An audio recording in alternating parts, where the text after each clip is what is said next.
Assalamu alaikum, merhaba saygılar. Телеканалының телесерджилері. Бүгін информацион программасына серетесін студияда сізлер үшін мен Гүлсум Халилова çalışам. Небетеке 25 daqiqa içerisinde Qırım ve Qırım etrafında yüzbergen, dünyada yüzbergen mühim haberlerini müzakere edeceğimiz yayınımızga hoşla bilesiniz. Ekranlarınızga rejissörlarımız telefon numarasını takdim etti. 073 419 41 58 Viber vasıtasıyla bedava şekilde stüdyamızga telefon açmağa imkanınız var. Ya da Skype'ını da kullanabilirsiniz. ATR.TV bizim adresimiz. Buyurunuz, telefonu açınız. Sizin telefon bağlarınız ve sualleriniz bizler için pek mühim. Ben size yayınımızga Qırım Tatar Milli Meclis azası Riza Beyşevkiyevni bağlamağa memnunum. Rizaga selam aleyküm. Aleykümselam. Nasılsınız? Allah'a şükür, sağ olun. Rizaga, mına COVID-19 hastalığından başlamağa isterim. Bizim yayınımızını bilgenizge göre işgal etilgen Qırımda COVID-19 ile bağlı vaziyet muşkul. İşgalcilerinin statistikasına bu meselede elbette ki işanmağa mümkün değil. Fakat bu statistikaga göre böyle vaziyetinin yaman olganını ile bağlı böyle neticeni çıkarmak mümkün. Hakikata kında laf edecek olsak ile vatandaşlarımızın bildirgenine göre vaziyet daha da ağır. Bu meselede şimdi siz nasıl göresiniz bu meselenin, bu problemin çözülüp usullarını? Evet, bu zamanlarda bu hastalık, COVID hastalığı en mühim bir iştir. Onun için bütün halkımız, bütün halklar, bütün dünya onun etrafına konuşarlar. Mesela bir analiz yapkanda Ukrayna'da 0,25% bütün halkına bakanda hastalıklar çıktı başından. Ama Kırım boyunca 0,47%. Aman aman iki beraber bu tek ofisyal bilgiler. Ama biz bilemiz Kırım'da çok neleri gizliler. Turistik olganda çok gizli iş albardılar. Turistlerin kaytarmağıyla turistler gelgeyler. Onun için bu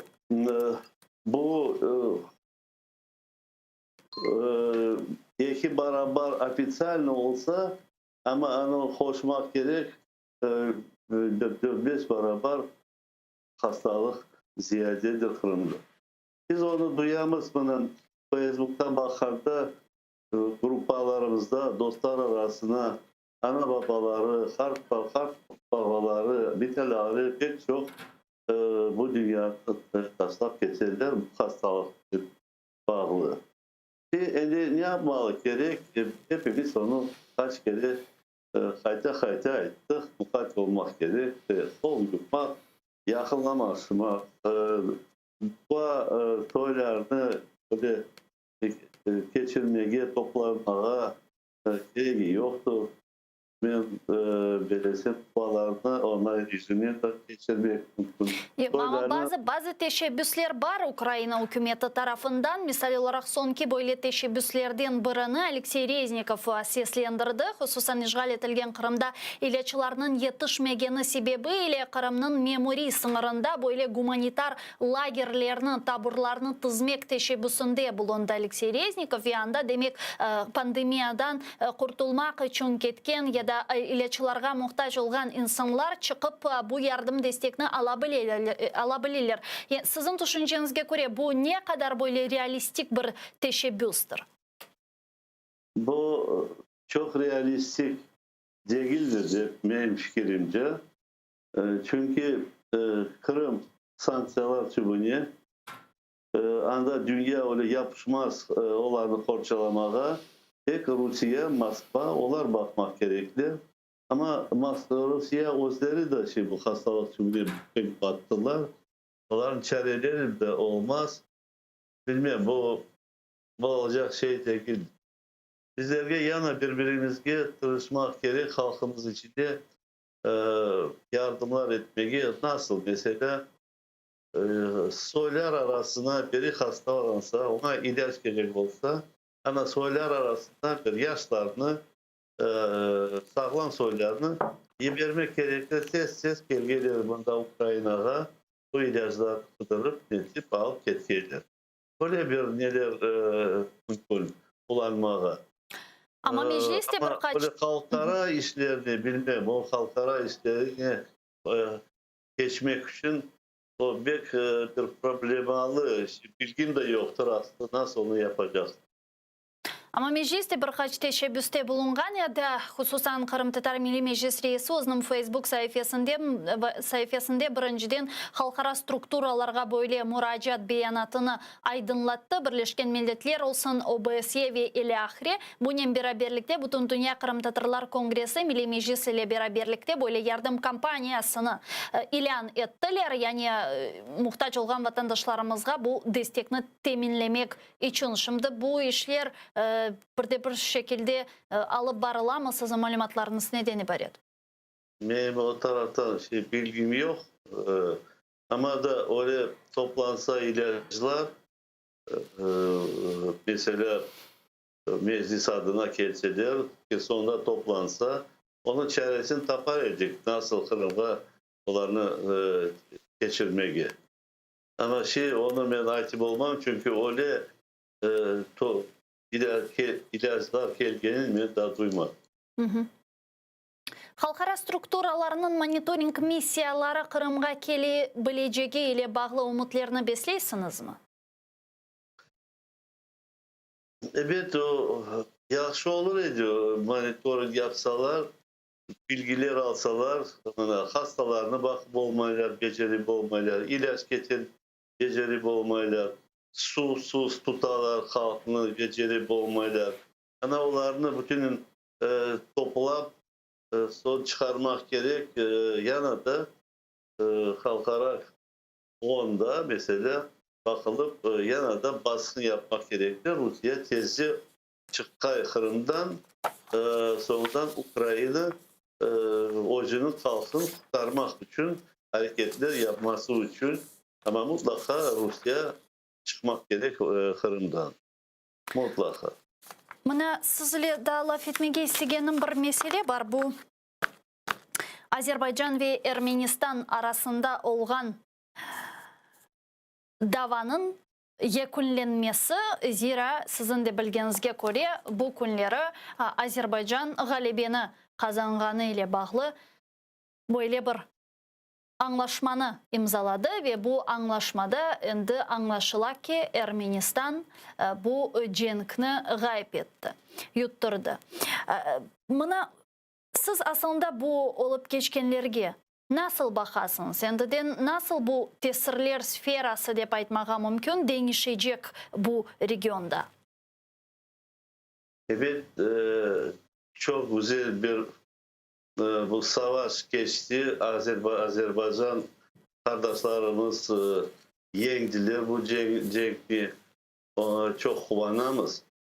Ama da bir haseretke ben daldım. Bugün bu informasyonlarını dinleyince Rusya indi 27 uçak verdiler. 2000 asker verdiler. Evet, onlar böyle misya böyle cenk olmaya böyle misyanı ketemizlediler ama Rusya'nın ne olduğunu biz hepimiz bilemeyiz. Çok yazık sınan onlar böyle kettiler bu anlaşmaya Türkiye'ni ofisyal koşmadılar da Türkiye de yanlarına her zaman olga. Türkiye koşulacak olsa bunlar diyecekler ya bir uç hükümet imzalandı. Siz bir imzanız yok. Onun için siz çetke turun bir ağırlıklar çıkarmak mümkün Türkiye tarafına, Türkiye yardımına. Ama Rusya iki hükümet arasına gelip tıkıldı. Birincide o Paşinyan'ı kulağını tarttı, yerine koyacak onu. Ermenistan endişi Rusya'ya yüreğin çekse, Avrupa'dan çevrilse O Rusya başlayacak Azerbaycan'a baskılarını yapmaya Ermenistan'ı yollayacak anda onlar hazırlık tutup yani başka bir cenk başlamak mümkündür. Onun için Rusya ortalarına ne kadar olsa o kadar Azerbaycan dostlarımız haflı zamanda yaşayacak. Ama herhalde biz gördük ki Rusya Federasyası bu dava yani böyle faal fazada başlaganında harbi fazada başlaganının bu davaga karışmadı ve Ermenistan'a böyle açık destekini vermedi. Yani Türkiye ve Azerbaycan'ın bu meselede sert pozitsiyaları mevcut olganı sebebinden mi sizce böyle oldu ya da başka böyle bir merağı var idi? Rusya aynıcı bir hükümettir. Onlar evet Azerbaycan kollarını Karabağ'ı boşalttılar. Ona razılık yaptılar. Ama bütün işleri Ermenistan'ı yerine koymaya. Onun için onlar girişmediler. Sonradan unutmayın Azerbaycan bu OSKB ODKB. gire. Onun için o taraftan ona değinmiyor. O taraftarlar. Ermenistan'da o nelere girmeyi onlar Avrupa'ya bakalım. Onun için Ermenistan'la onlar isterler çekip yerine koymaya. Onun için indirmediler. Ama gerek olsa Rusya'ya ona bir şey değil aslında Ermenistan'a aydar bir sürü teknik tanklar mı, raketler mi son yollarını açar gibi nasıl bu 90 seneleri keşke olan gibi yanında kaytarmak.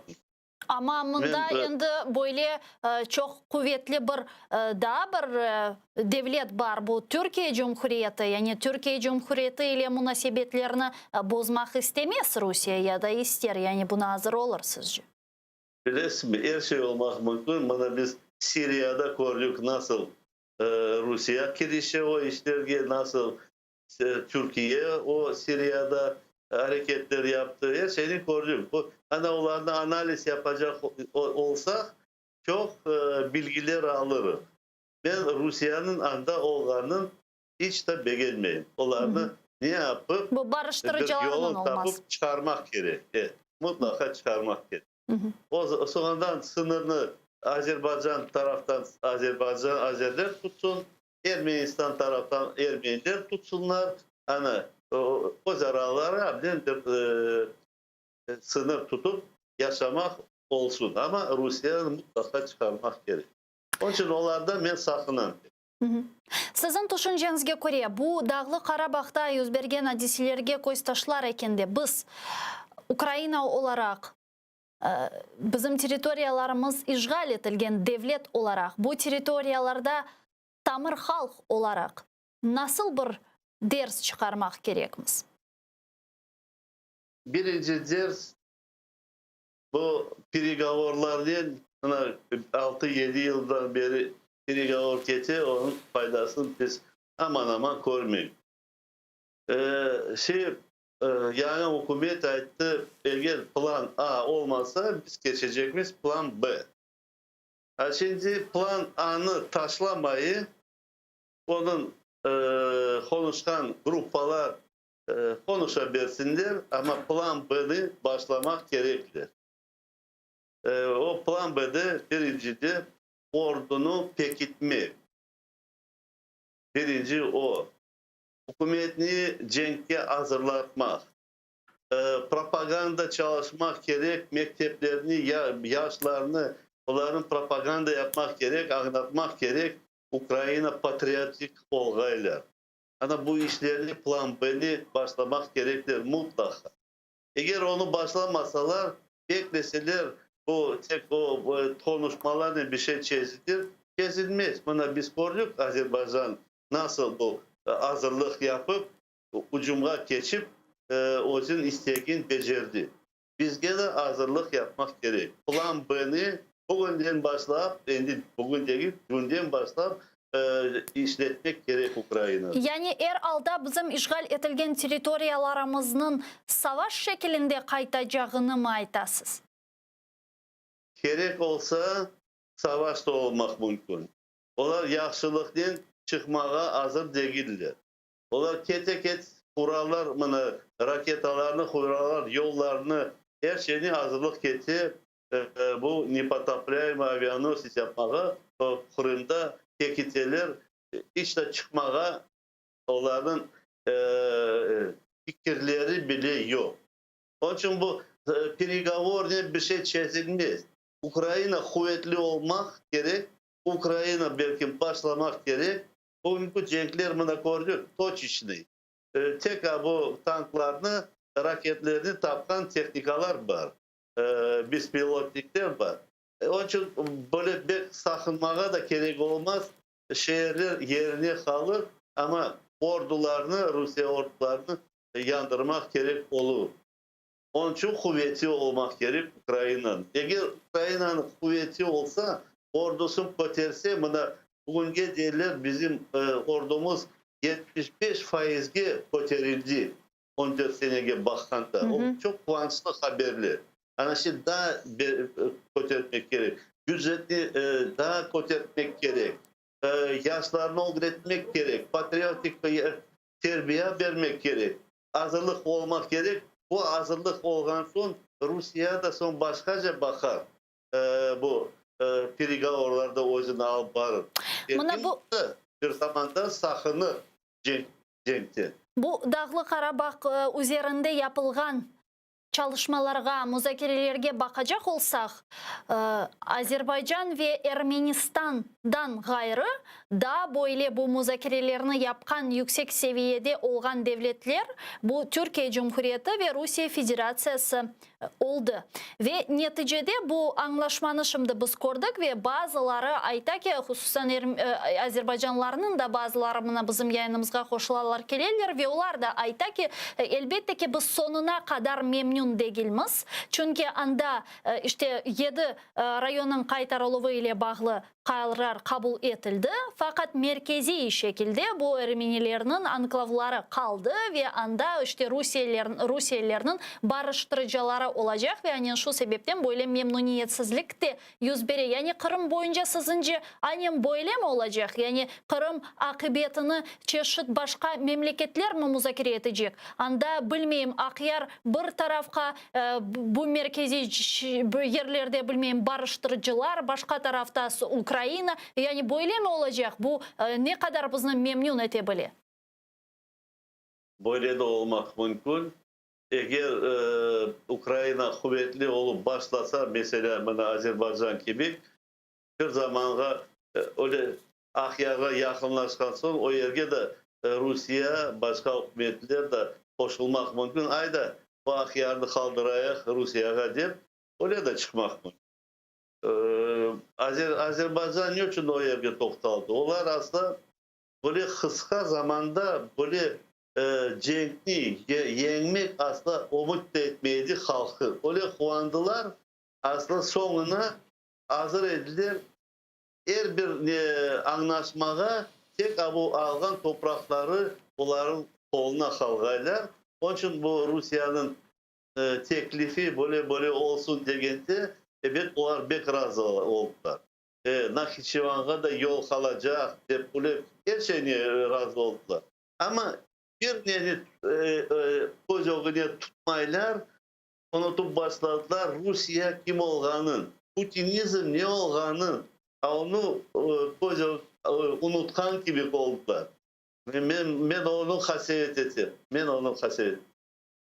Bizde eğer Akyar'acı varılsa o zamanlar başka zaman olur.